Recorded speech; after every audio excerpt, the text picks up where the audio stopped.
अस्सलाम वालेकुम नाज़रीन, इदारे न्यूज़ की जानिब से मैं हूँ माहा खान। आज हम आपको बताएंगे बानिए पाकिस्तान की ज़िंदगी के बारे में, उनकी आदत व एतवार, उनकी पसंद नापसंद के बारे में।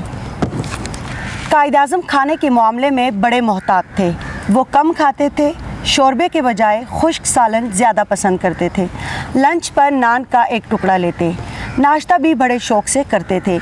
उनके नाश्ते में उबला हुआ अंडा, शहद और जैम शामिल होता। आधा टोस्ट अंडे के साथ खाते और आधा शहद या जैम के साथ खाते थे।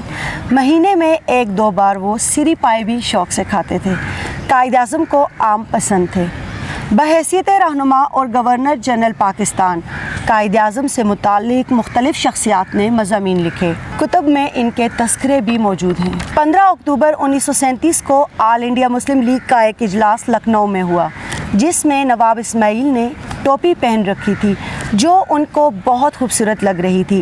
कायद-ए-आज़म टोपी से मुतासिर हुए। नवाब इस्माइल ने कायद-ए-आज़म को टोपी पहनने की पेशकश की। कायद-ए-आज़म ने टोपी पहनी तो रुफ़का ने बड़ी तारीफ़ की।